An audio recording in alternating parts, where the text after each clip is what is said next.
ವೇದ ಪುರಾಣ ಶಾಸ್ತ್ರ ವಿಭವ ಶ್ರೀ ಪಾಂಚರಾತ್ರಾಗಮ ಶಾಸ್ತ್ರಾಣಾಮಧಿಕ ಸಮಸ್ತ ಫಲದ ಶ್ರೀ ವೈಷ್ಣವೈ ಶ್ರೀ ಲಕ್ಷ್ಮೀನಾರಾಯಣ ಧ್ಯಾನ ಸಾವಧಾನ ನೀಲಕಶ್ಯಪ ಸೂದತೋ ನಗಮುಖೋ ಕುಬ್ಜೋ ಮಹಾಭಾರ್ಗವೋ ರಾಮೋ ಯಾದವ ನಾಯಕ ಗೋಡಿನ ಸತ ಪುಷ್ಟ ಕಲ್ಕ್ಯಾದಯ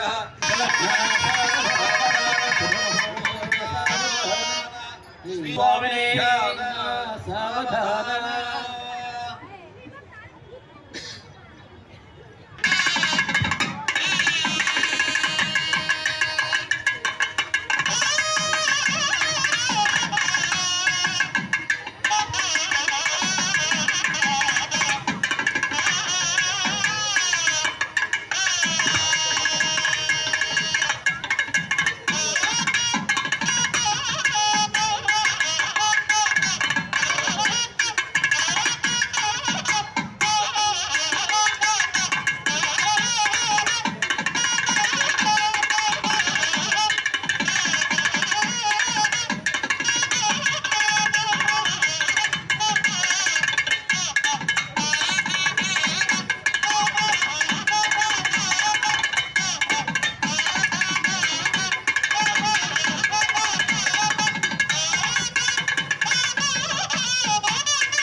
ಭಗವತ್ ಭಕ್ತರೇ, ಇಲ್ಲಿ ತನಕ ಶ್ರೀರಾಮಚಂದ್ರ ಸ್ವಾಮಿಯ ಕಲ್ಯಾಣೋತ್ಸವ ಆಮೋದ ಪ್ರಮೋದ ರೂಪೇಣ ಅಂದ್ರೆ ಭಗವಂತನ ಆ ಲೀಲಾ ಮನುಷ್ಯ ವಿಗ್ರಹವನ್ನ ಮತ್ತೊಂದು ಸಾರಿ ಕಲ್ಯಾಣೋತ್ಸವವನ್ನು ಮಾಡಿ ನಾವು ಕಣ್ಣು ತುಂಬಿಕೊಳ್ತಕ್ಕಂಥದ್ದು ಅಂತ ಆಯಿತು. ಮಾಂಗಲ್ಯ ಧರ್ಮೆ ಆಗಿದೆ. ಆದ್ರೆ ಮಾಂಗಲ್ಯ ಧರ್ಮೆ ಆದ್ರೆ ಮದುವೆ ಆಯಿತು ಅಂತ ಅಲ್ಲ. ಮದುವೆ ಆದ ಮೇಲೆ ಸಪ್ತಪದಿ ಆಗಬೇಕು.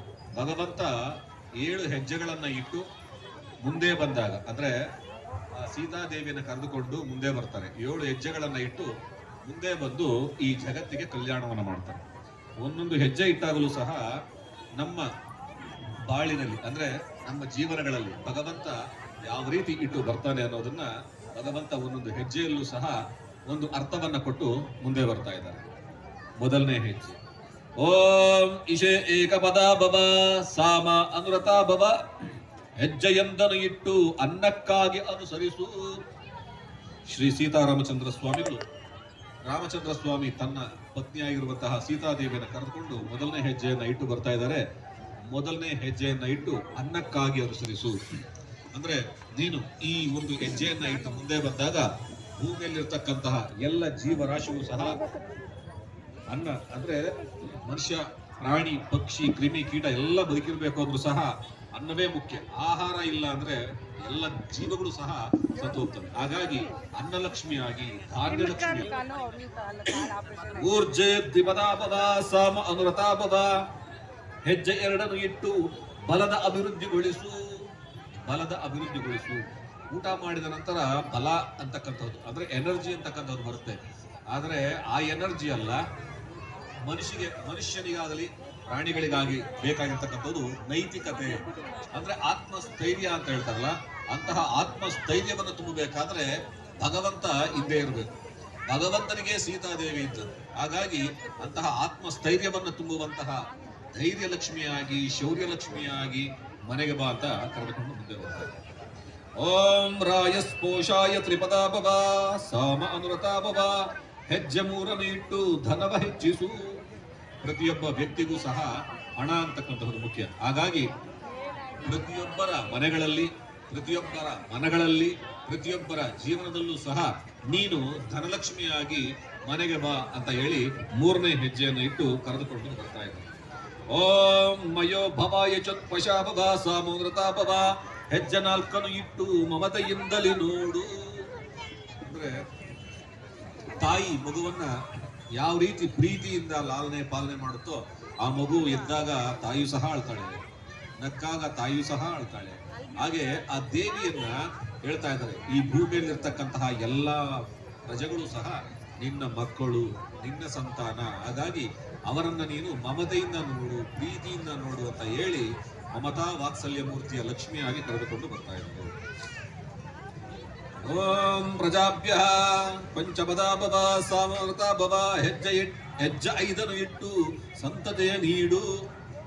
ಯಾರಿಗೆ ಸಂತಾನ ಇಲ್ಲ, ಮಕ್ಕಳಿಲ್ಲ ಅಂತಾರೆ ಅವರ ಮನೆಯಲ್ಲಿ ಸಂತಾನ ಲಕ್ಷ್ಮಿಯಾಗಿ ನೆಲೆಸಿ ಅವರ ಮನೆಗಳಲ್ಲಿ ಮಕ್ಕಳನ್ನ ಕೊಟ್ಟು ಅವರ ಬಾಳಿನಲ್ಲಿ ಜ್ಯೋತಿಯನ್ನ ಬೆಳಗಿಸು ಅಂತ ಹೇಳಿ ಸಂತಾನ ಲಕ್ಷ್ಮಿಯಾಗಿ ಅವರ ಮನೆಗಳಿಗೆ, ಎಲ್ಲರ ಮನೆಗಳಿಗೂ ನೀನು ಬಾ ಅಂತ ಕರೆದುಕೊಂಡು ಬರ್ತಾ ಇದ್ದಾರೆ. ಋತುಭ್ಯ ಷಟ್ಪದಾ ಭವ ಸಾಮೋದ್ರತಾ ಭವ, ಹೆಜ್ಜೆ 6 ಇಟ್ಟು ಅನುಕೂಲ ಸಿಂಧು ಬಾಬು. ಹೆಜ್ಜೆ 6 ಇಟ್ಟು ಎಲ್ಲಾ ರೀತಿಯ ಅನುಕೂಲಗಳನ್ನ ಅಂದ್ರೆ ಮನುಷ್ಯನಿಗೆ ಬರೀ ಊಟ ಇದ್ರೆ ಸಾಕಾಗೋದಿಲ್ಲ, ಹಣ ಇದ್ರೆ ಸಾಕಾಗೋದಿಲ್ಲ, ಅಥವಾ ವಿದ್ಯೆ ಇದ್ರೂ ಕೂಡ ಸಾಕಾಗಲ್ಲ. ಪ್ರತಿಯೊಬ್ಬ ವ್ಯಕ್ತಿಗೂ ಯಾವುದಾದ್ರೂ ಒಂದು ಸಣ್ಣ ಕೊರತೆ ಇದೆ ಅಂದ್ರೆ ಆ ಕೊರತೆ ಇದ್ದಾಗ ಏನು ಮಾಡೋಕ್ಕಾಗಲ್ಲ. ಅವನ ಇಡೀ ಗಮನ ಎಲ್ಲ ಆ ಕೊರತೆ ಮೇಲೇನೆ ಇರುತ್ತೆ. ಹಾಗಾಗಿ ಸಮಯಕ್ಕೆ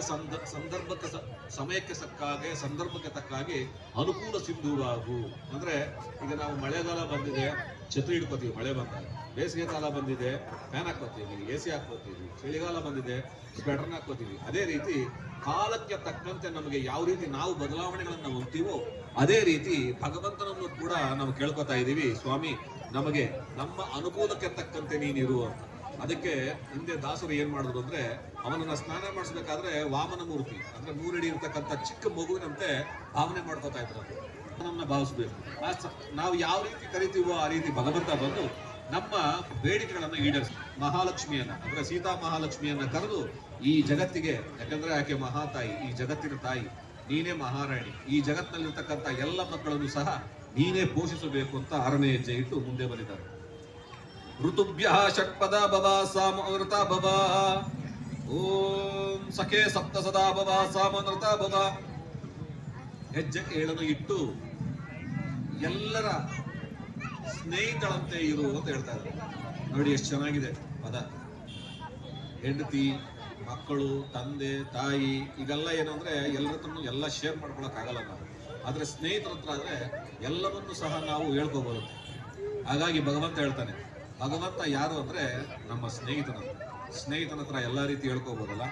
ಅದೇ ರೀತಿ ಭಗವಂತ ಹೇಳ್ತಾ ಇದ್ದಾನೆ, ರಾಮಚಂದ್ರನೇ ಹೇಳ್ತಾ ಇದ್ದಾನೆ, ನಾನು ನಿಮ್ಮೆಲ್ಲರ ಸ್ನೇಹಿತ, ನಾನು ನಿಮ್ಮೆಲ್ಲರ ಮನೆಯ ಬಾಲಕ, ನಿಮ್ಮೆಲ್ಲರ ಮನೆಯ ಮಗು. ಹಾಗಾಗಿ ನಿಮ್ಮ ಕಷ್ಟ ಸುಖಗಳೆಲ್ಲ ನನ್ನದೇ ಅಂತ ಹೇಳ್ಕೊತಾ ಇದ್ದಾರೆ. ಈ 7 ಹೆಜ್ಜೆಗಳನ್ನು ಇಟ್ಟು ಇಲ್ಲಿಗೆ ಶ್ರೀರಾಮಚಂದ್ರ ಸ್ವಾಮಿಯ ಕಲ್ಯಾಣೋತ್ಸವ ಸಮತ್ವವಾಗಿದೆ. ಇನ್ನು ಮಹಾಮಂಗಳಾರತಿ, ತೀರ್ಥ ಪ್ರಸಾದ ವಿನ್ಯಾಸ ಇರುತ್ತೆ. ಯಜ್ಞಸ್ಯ ದೇವ ಮೃತ್ಯುಜಂ ಹೋತಾರಂ ರತ್ನಧಾತಂ ಪರಿವಾದತೆ ಸ್ವಾಮಿನಃ ಯಜುರ್ವೇದಂ ಮಮದಾರಯ ಮಿತ್ಯಗ್ರೇ ವ್ಯಾಹರೇತ್ ನಮಯತಿ ಪಶ್ಚಾತ್ ನಾರಾಯಣಾಯತ್ಯ ಪರಿಷ್ಟಾತ್ ವಾಮಿತ್ಯೇಕಾಕ್ಷರಂ ನಮಯತಿ ದ್ವೇ ಅಕ್ಷರೇ ನಾರಾಯಣಾಯೇತಿ ಪಂಚಾಕ್ಷರಾಣಿ ಏತದ್ವೈ ನಾರಾಯಣ ಸಾಷ್ಟಾಕ್ಷರಂ ಪದಂ ಯೋ ವೈ ನಾರಾಯಣ ಸಾಷ್ಟಾಕ್ಷರಪದಮೋಪತ್ಯಂ ಅಮೃತತ್ವಮಶ್ವತೆ ದದಾಮಿ ಸ್ವಾಮಿನಃ ರಾಮಾಯಣಂ ವದಾರಯ ಚಾಮೋ ಹಿ ಮಹಾಬಾಹಂ ಮೃಗವೀರಂ ಮಹಾಬಲಂ ಗಜೇನ ಮಹತಾಯಾಂತಂ ರಾಮಂ ತತ್ರ ವ್ರತಾನನಂ ಸಂದೃಶ್ಯ ಛತ್ರಹಂತಾರಂ ಮಹರ್ಷೀಣಾಂ ಸಖಾವಹಂ ಉಪವೃಷ್ಟ್ಯಾ ವೈರ್ ಮಮ ಸರಸ್ವತೀ ಜೈವ ತತೋ ಜಯಮದೇರಯೇ ತಿರುವಾಂಸತಿಃ ಸ್ವಾಮಿನಃ ಭಗವದ್ಗೀತಾ ಮಮದಾರಯ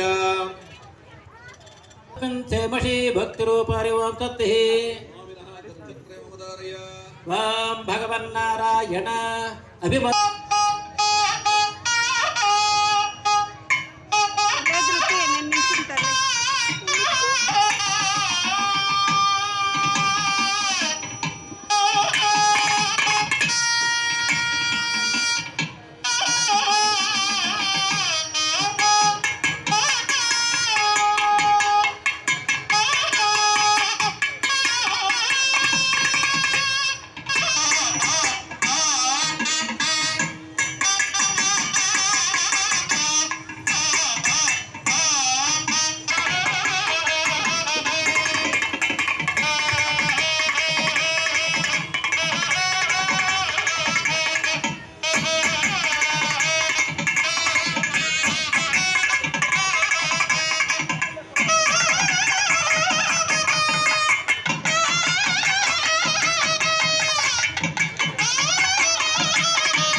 श्रवणाय कुर्महे समे कामान् कामकामाय मह्यम् कामेश्वरो वै श्रवणो ददात् कुबेराय वै श्रवणाय महाराजाय नमः वेदोक्तमन्त्रपुष्पं समर्पयामि छत्रं धारयामि चामरं वीजयामि नृत्यं दर्शयामि दर्पणं दर्शयामि सहस्राजोपचारपूजां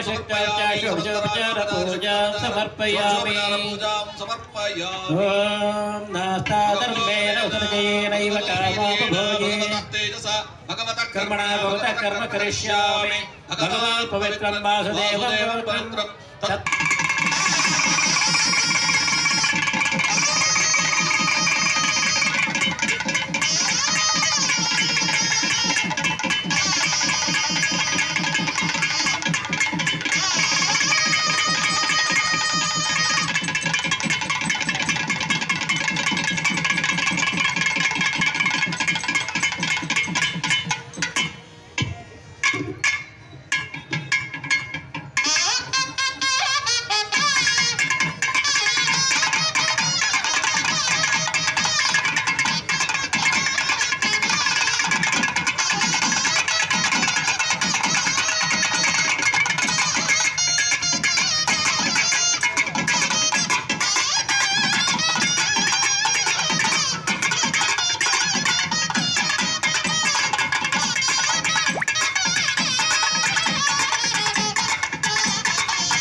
ಭಗವದ್ ಭಕ್ತರೆ, ಮಹಾಮಂಗಳಾರತಿ ಅಲ್ಲಿಟ್ಟಿರ್ತಾರೆ, ಒಬ್ಬೊಬ್ಬರಾಗಿ ಬಂದು ಮಂಗಳಾರತಿ